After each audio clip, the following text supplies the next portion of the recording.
Good morning, everyone. Jewel here with J7409 Tropical Update on Dorian. And boy, oh boy, if there's one thing my dad ever taught me, it was this saying. Red sky at night, sailors delight. Red sky in the morning, sailors take warning.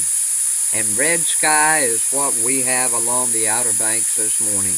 As we're looking out at the Atlantic from the island of Rodanthe, not too far from where I live, we do have red skies today.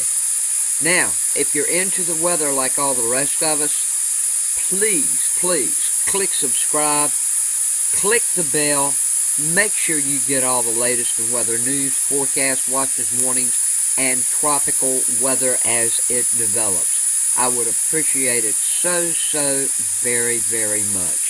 And the red skies indeed is what is going on here this morning, as you can see. So everybody really needs to heed and take a warning. Hurricane Dorian is on the way.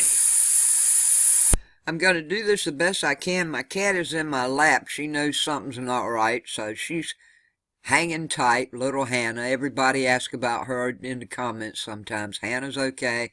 Brad will be here at some point this morning to help me out, for everyone who wants to know that.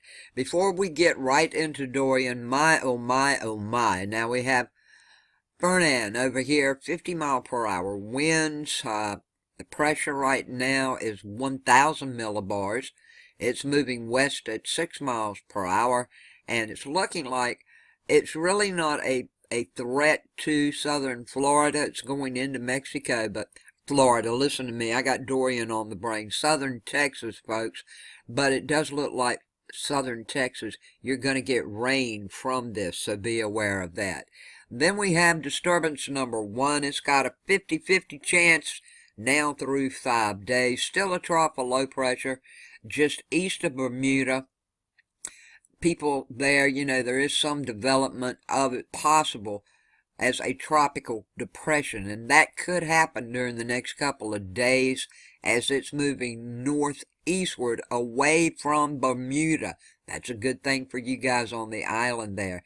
Now, after upper level winds are forecast to become less favorable for this tropical cyclone formation. Interest in Bermuda, though, should monitor the progress of the system, and areas of heavy rain is also likely. And this morning we have Gabrielle. Now, Gabrielle's winds are 40 miles per hour. The pressure is 1,005 millibars, and it is moving northwest at 10 miles per hour. And then we have this one that I've talked about for 2 weeks now, right here. It's disturbance number 2. Doesn't look like much now. As you see, it's not even off the coast of Africa yet. And I have never seen the National Hurricane Center put this up until they're off the coast. But anyway, here it is. It's the one I've been talking about. It's a tropical wave, and it's forecast to emerge over the eastern tropical Atlantic between Africa and the Cabo Verde Islands later today. Now, the conditions are forecast to be conducive for development, and a tropical depression is likely to form late this week or over the weekend while this system moves westward to west-northwestward. 2 days, nothing. It's got to get off the coast and out in the warm waters, but in 5 days, it's got a 70% chance of doing something. So we definitely are going to have to watch this one, and we're going to have to watch Gabrielle. I think right here, this one will just go on out. Gabrielle may. I haven't had a chance to do any work on these systems in a while because Dorian is coming to my house as well as many of yours. Today, of course, is Wednesday, the 4th of September 2019, and as time ticks by Friday, everybody up and down from possibly the Virginia coastline to Florida will have known what Dorian is bringing their way. Personally, you've heard me keep saying I think Dorian might make a landfall very close to where I live. And I'm still thinking that, okay? Now, it may get nudged a little more, but it's not going to matter. This tracking map, folks, for everyone who, from Georgia all the way up my coastline, it's not going to make any difference what this little track's saying now. It is coming, folks, okay? So I hope you are prepared for it. Now, I'm not going to go through every little thing. I don't want this video to be 20 minutes long because, frankly, I don't have time. Number one, and number two, I am too tired, okay? But I'm going to give you what you need to know. I do want to tell everyone down around the Savannah, Georgia area, expect at least, now it could be more, it could be a little less, but expect at least 5 to 6 inches of rain. Your winds will be picking up today. Probably sometime around lunch, a little before, a little after. And before this storm leaves your area, you should have winds in the upper 60s and 70s. So please be aware of that. Of course, you're going to have storm surge up and down the coastline. So if you live close to the coastlines, keep that in mind. Now, it's looking like for Charleston, South Carolina, your wind should pick up by 5 o'clock this afternoon, and it's looking like your high winds are going to be in the 70s and the 80s. I know this thing's going to come down to a Cat 1, but I don't think, even if it does, it's still got some wind bands in it, okay? I'm just trying to tell you something, okay? That's for the Charleston, South Carolina area and coastline. Winds in the 70s and the 80s, and your winds should start to pick up around 5 o'clock this evening. And as far as rain goes, 8 to 10 inches of rain. 8 to 10 inches of rain for that area. The reason for all of this now, it's like the storm is unraveled. It's unraveling more and more, surely and slowly. But what that means is the storm actually covers more territory. Now, the hurricane winds extend 60 miles from the center this morning and 170 to 175 miles for tropical storm force winds. So, you know, a degree here, a degree there, a little teeny shift here or there really isn't going to make that much difference at this point. You're going to feel Dorian when she blows by if you live along the coastline. Now, this is the latest PowerPoint briefing from Newport, North Carolina. This is for Eastern North Carolina. That's what this is for right here. Me and my folks around in the area.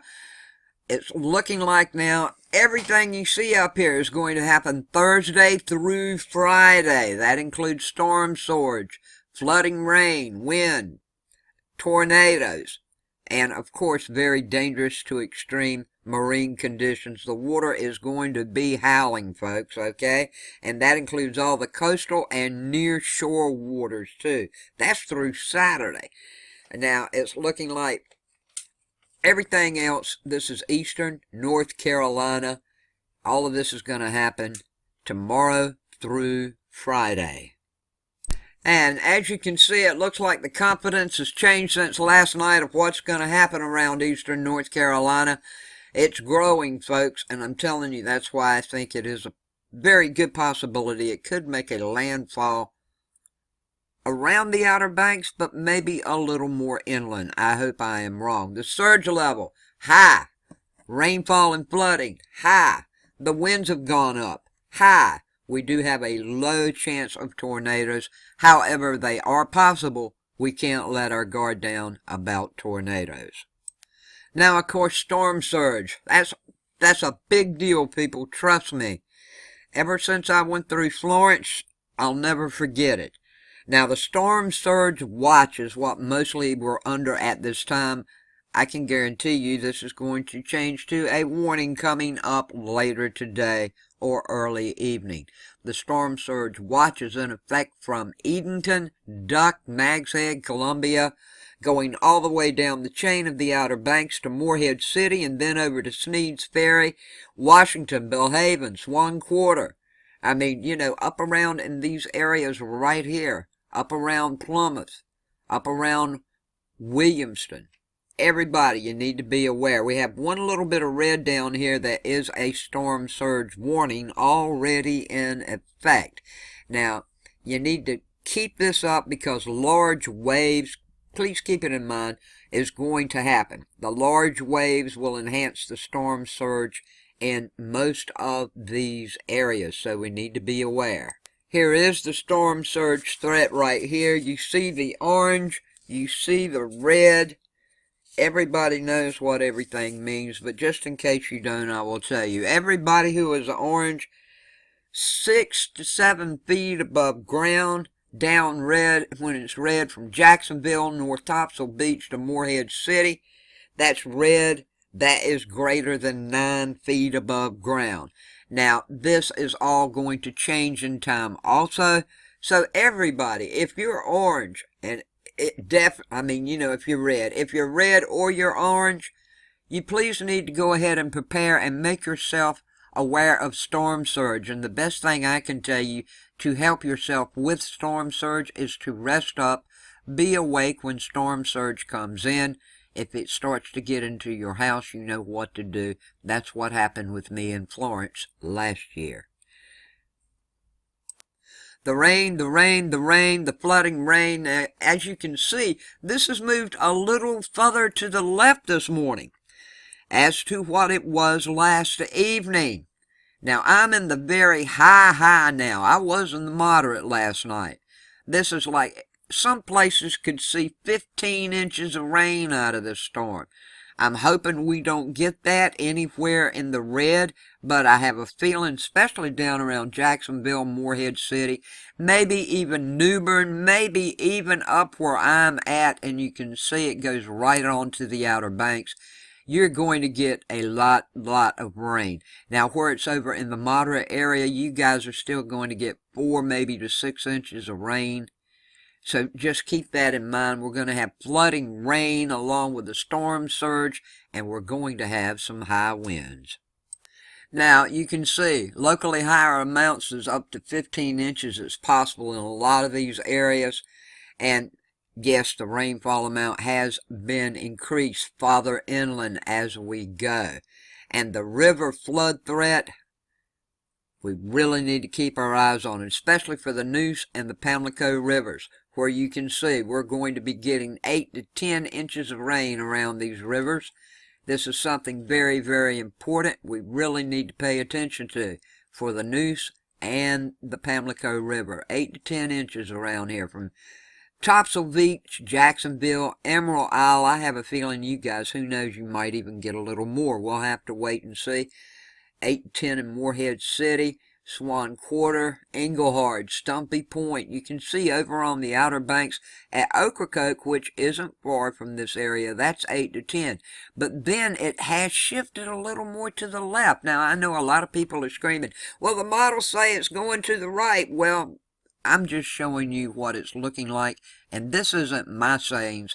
This is from the headquarters of the National Hurricane Center in Newport, North Carolina. I'm trying to tell you what to be aware of, that there's a great possibility of happening. It slacks off over in this area, and then as it would, I keep thinking around this area right in here. I could be wrong, but going up like this, and then coming out, and you see how the rain increases as it goes out. See, Manteo is going to get 8 and 10 possibly, where just south, it slacks up some. Now, over in Greenville, Snow Hill, Kinston, Kingsville, Williamston, and Plymouth, North Carolina, you can expect a bucket full of rain coming down also, with 6 to 8 inches, the way this map is looking as of this morning. As of the wind, it's looking like, for the most part, still right along the coastlines, but it's increased a little bit also from Englehart and Kill Devil Hills all the way down to Topsail Beach, Jacksonville, and Morehead City. You guys are going to have winds that get up to 70, 80, maybe 90 miles per hour at times. This is what it's looking like for wind gusts right now. So far as the majority over here around my neck of the woods out in this area, Columbia, Plymouth, Greenville, Kinston, New Bern, Kenansville, we're looking at upper 60s to maybe 75 mile per hour wind gusts with sustained winds in the 40s and 50s at times. It's going to be a long time, folks, before we get through this, or it will seem like it, but it will not, once again, I can't stress this enough, be like Hurricane Florence was, or it shouldn't. Everybody pray that this system doesn't stall on anybody in any state if it's close to it once it makes that turn and starts coming up, because if it does, it's going to be 5 times worse than what it already looks like it could be. So keep that in mind. I'm not going to read all the watches and warnings. I suggest everyone click show more and look below. Everything you need to know of what's going on will be posted there.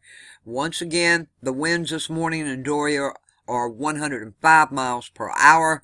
The movement is north-northwest at 8 miles per hour, and the barometric pressure is 28.44.